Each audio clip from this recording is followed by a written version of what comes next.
Today I wanted to come on and talk about a topic that is sometimes swept up under the rug, and that's Black women and hair loss.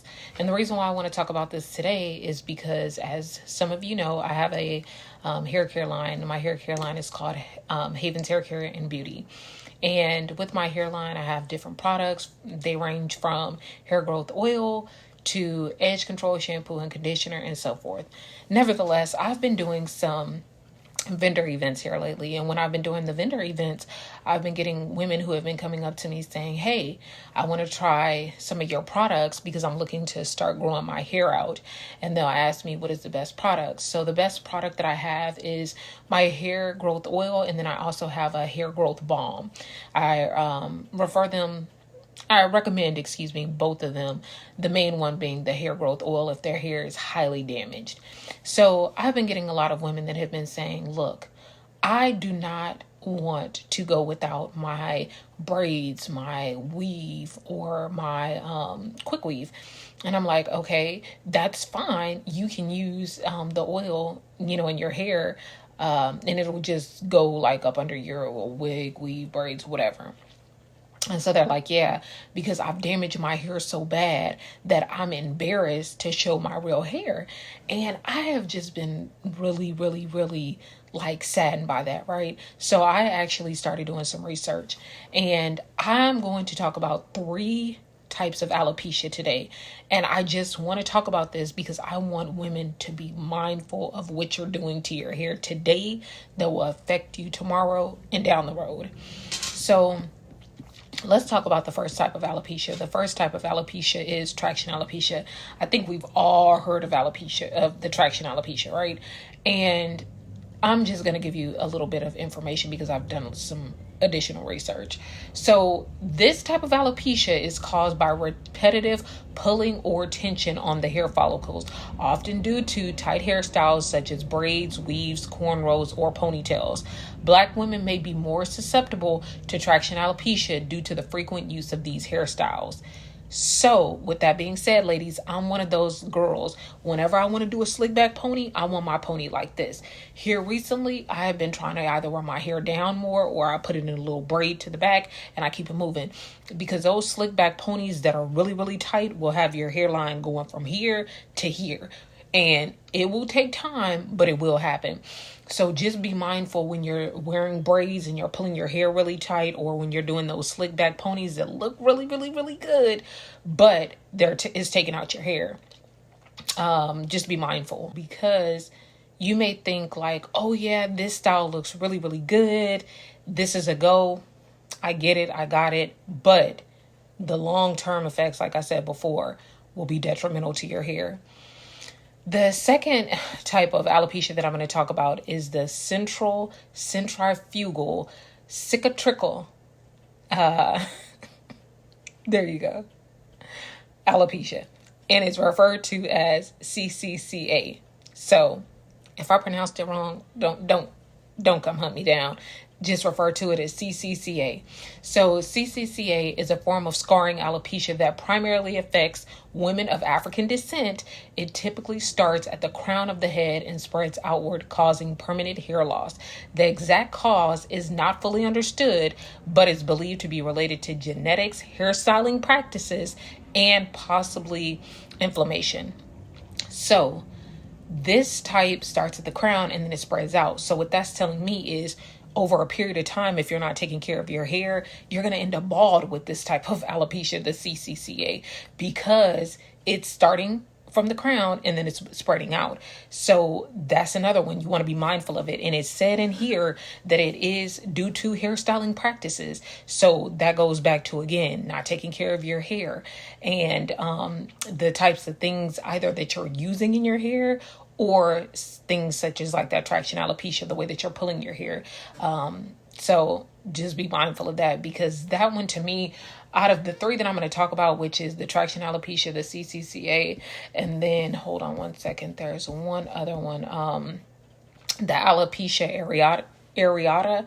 That one, I think that the CCCA was the one that kind of really got me like, that one kind of seems like, if it starts spreading out, then yeah, I would be looking to seek a dermatologist before it even got there, or start really changing up my hair practices. But the next one is going to be the alopecia areata. So with that one, this autoimmune condition causes sudden hair loss in small round patches on the scalp or other parts of the body. While it can affect anyone regardless of race, Black women face unique challenges in managing it due to the potential for scarring and the visibility of the condition against darker skin tones. So with that being said, if you guys have been listening, all three of these types of alopecia, it seems that the effect is really bad within Black women, right? And so I'm saying that to say, and I'm calling this out because if all three of these forms of alopecia mention Black women, that means that we need to be doing more to take care of our hair to prevent these things. You know what I mean? So I'm just saying that to say, like, I'm not bashing anybody if you want to wear a wig, if you want to wear a sew-in, or if you want to wear braids, right? Because I wear braids sometimes, and that's just that, right? If you're going on a vacation, you may want to be like, hey, I'm not trying to do my hair while I'm on vacation. Totally get that, right? But really what made me make this video is because being that I am now out mingling with women because I have hair care products, and they're telling me like, I don't want to wear my real hair. Like, I'm embarrassed to wear my real hair because I've damaged it so much. So I have to now wear, these wigs, weaves, and braids, right? That actually, it's been like kind of hurting me because I'm like, in order to feel good about yourself, you have to have a wig in now because you feel as though your hair is so damaged, or you have literally damaged your hair so bad that you don't feel like you're worthy to go out in public or for people to see your regular hair, which that brings me to something else. It's the same thing with makeup, right? Like, I used to be one of those girls that was like, I'm not leaving the house without makeup. I need to have my makeup on. And so now, here lately, like, I have on makeup right now because I'm doing this video, right? But I have been going to the dermatologist, and I have skincare products that I use on my skin. And I've been looking at myself like, man, I could really go without makeup. And my husband's like, yeah, Courtney, you can go without makeup. So it's almost like the same thing, right? Your skin may be filled with acne, and then you start taking care of your skin. You go to the dermatologist, your skin starts to clear up. You're like, hey, I don't need this. And it would be the same thing with your hair. Your hair starts off bad, and then you start taking care of it. And then you're like, oh, hey, I don't need to have a wig or a weave and so forth, right? Not necessarily saying that you won't ever get it again. It's just that you don't need it. It would be more of a want. But when women are coming to me like, I've damaged my hair so bad that I cannot go out in public without it, it really does hurt my feelings, as a woman, because I know every woman wants to feel beautiful, whether that be you have on makeup, you have your hair done, whatever it is. So all I'm just trying to bring awareness to now is up under those protective styles, or so-called protective styles, because sometimes the way that they're put in, it's not protecting anything. If anything, it's damaging. It is not protecting. So I'm just saying, take care of your hair up under whatever you're wearing so that way you'll feel good about your hair. And you don't have to get my products, right? I'm not saying, yeah, run out and get Haven's Hair Care and Beauty Hair Growth Oil. You gotta go get this bottle now. I'm not saying that. I'm just saying, whatever you use, good product. And don't expect whatever product you buy. If you were to go on my website and see some products that you want, and buy them, and I'm not talking about like shampoo, conditioner, or like edge control, right? Because those are some things that you will start to feel a difference like the first couple of washes. I'm not talking about that, right? I'm talking about with growing your hair back and repairing your hair. Don't try something and be like, oh, calling your friend, girl, I bought this product and it's not working. I tried it 2 times and it's not working. But you spent 10 years damaging your hair, and now you want to use the product 2 times and say your hair is not down your back? Like, make it make sense. I'm sorry. Look, I have braces, right? And 2 months ago, I didn't have braces. I had braces way back in the day. And my teeth are actually not that bad. Well, they're not bad at all. Let me just say that. I had braces back in the day and I stopped wearing my retainer. So I went to the orthodontist. I was like, yeah, I noticed my bottom teeth shifted a little bit. I was wondering, what can we do about that? She was like, oh, we can put on braces. You can wear them for a couple of months and then take them off. She was like, do you want to do that? Because Courtney, you really don't need them. I said, yeah, I may not really need them, but it's a me thing. So go ahead and put these suckers on. So she put them on. So I'm just saying that to say right now, some people may look at me and be like, oh, she looks like the ugly duckling. She has braces on, but that's okay because catch me in a couple of months and it's going to be teeth back to smiles, right?